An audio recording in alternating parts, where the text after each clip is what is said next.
Hi all. My today's topic is True Love, that is Sonnet 116, written by William Shakespeare. In that, he explained what love is according to his opinion. Now, let me go to the poem. Let me not to the marriage of true minds admit impediments. So, in the beginning itself, he says that he doesn't believe in marriage. It is not he hated marriage, but Shakespeare feels that if a boy and girl love sincerely, then they can live together. There is no need of a matrimony. Then why should they end in matrimony? So, in the first line itself, he is saying that let me not to the marriage. So, he doesn't want a pair to get married to prove their true love. So, he feels that marriage is just a ceremony, but what the main thing, what is much concerned is true love. The title itself says that true love. That means sincerity to the utmost. Love is not love which alters when it alteration finds. So, this is world popular quotes. Love is not love which alters when it finds alteration. So, Shakespeare says that there should be no conditions or demands between the pair. Changing their love and conditions according to circumstances is not true love. That is simply accepting and just revealing that they love sincerely. True love doesn't need any conditions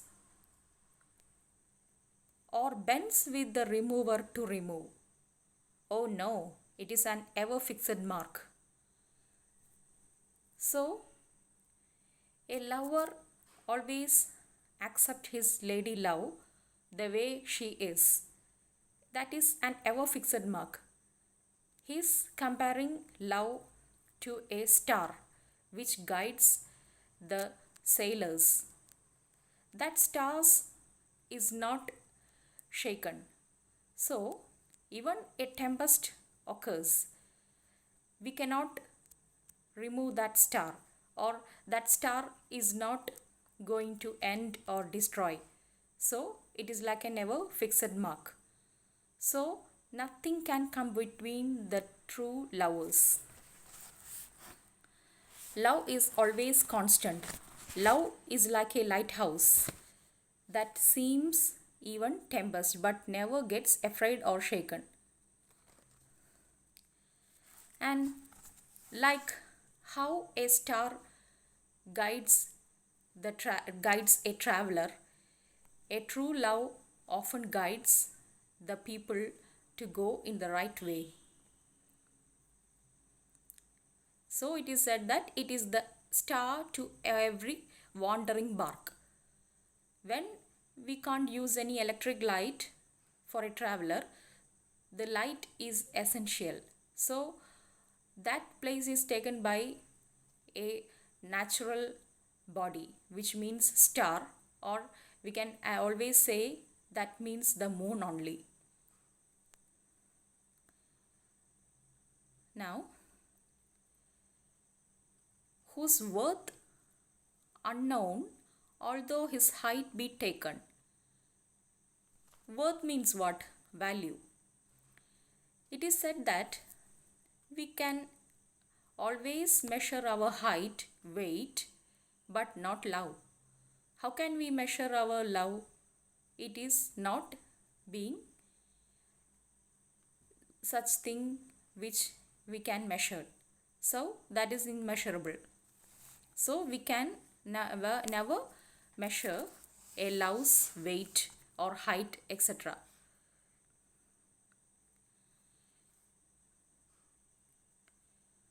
Love is not time's fool, though rosy lips, cheeks, within his bending sickle's compass come.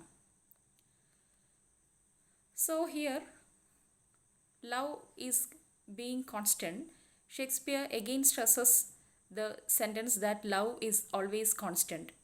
So, even time can never change love. But time can always change everything. What we become when we become old? Do we remain beautiful, young, or attractive to anyone? Our beauty is will always fade with the passage of time. So, rosy lips and cheeks will be faded. Here he means that time can change a human's body but not his love. So, even time can't change true love, but bears it out even to the edge of doom. Even if the world ends, love can't end. Even now, there are many memorable couples. We always know Shah Jahan and Mumtaz, Laila and Majnu, Romeo and Juliet. They died long ago, but even today we are speaking of them. We are always aware that they were true lovers. So, still they are being the topic of our speech. We can never forget those famous couple. They are known worldwide. They are not alive today, but even though we quote them as example of true love. So, this line is always correct only. Now, these are a few conditions that Shakespeare believes a true love to be. Initially, he tells us that if a couple love themselves, love each of other sincerely, they need not end to a ceremony called marriage. So, marriage is just a ceremony. If true love is there, then we don't need marriage. Then, after that, he tells us that a person's love should not be changed according to the circumstances. Then he says that it is like an ever fixed mark. It is a star that cannot be changed or that cannot be shaken even a tempest occurs. Then he tells us that love's worth is never measured. Then even time can't change a person's love. If the time can change our appearance or beauty, anything, there is nothing that time can't change. But there is only one thing which time can't change, and that is true love. Then, in the end, he says that if all these qualities are not followed by a pair, then they are not lovers. So, he believes that these are a few conditions that proves true love. If this be error and upon me proved. So, he imagines that if any other person can define love better than Shakespeare, then I never writ or no man ever loved. So, Shakespeare is sure that if anyone doesn't follow these few rules, it is sure that that person is not a true lover. So, these are a few conditions that a lover should follow. So, I'd conclude my sonnet summary here. Thanks for watching.